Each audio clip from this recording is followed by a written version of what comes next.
All right, today we're doing something a little different. We're going to dive into this one super short document. It's all about a stone called Aventurine. And what's wild is that in just a few words, it makes three really bold claims. So our job here is to unpack them one by one and really see the story this document is trying to tell. Okay, let's just jump right in.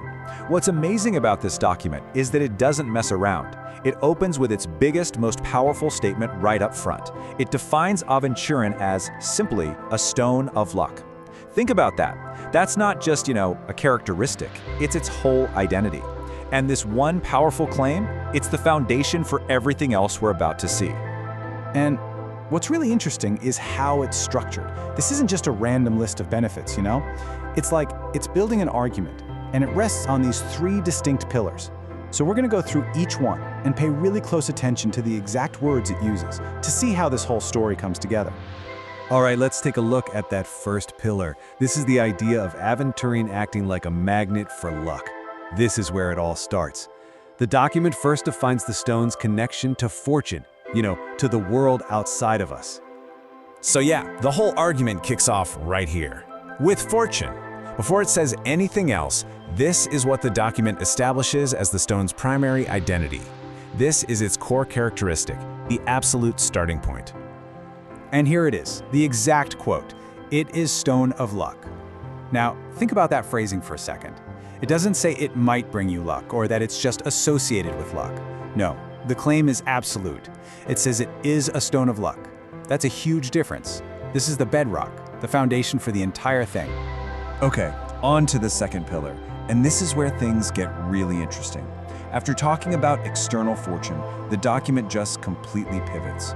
It turns inward, away from the outside world and straight into the landscape of our own minds. It presents Aventurine as an ally in the fight against depression. So what you're seeing here is a really direct relationship, almost like a cause and effect.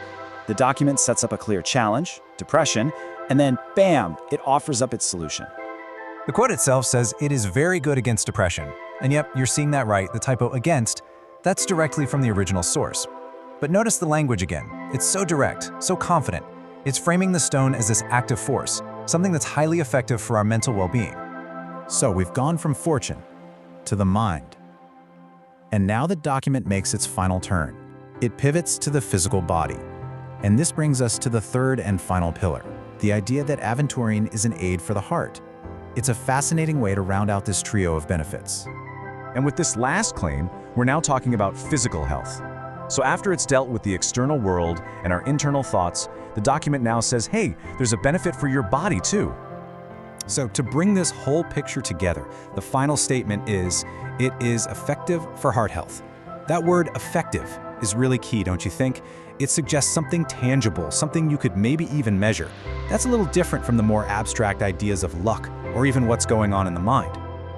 Okay, so we've looked at the three pillars one by one, right? A stone of luck, something that helps with depression, and an aid for the heart. Now let's kind of zoom out and put it all together. Let's see what the complete picture this document is painting really looks like. And when you lay it all out like this, you can see the clear progression. It starts outside of us with fortune. Then it moves inside to our mental health. And it finishes with our physical body, our heart health. So you have luck, mind, and body all linked together in just three little sentences. Pretty incredible. And that really is the big takeaway here. This document isn't just giving us a random list of benefits, it's suggesting a deep, powerful connection between luck, the mind, and the heart. So it leaves us with this really interesting question to chew on. What does that connection between these three very different areas, as laid out in this one little document, tell us about the worldview behind it?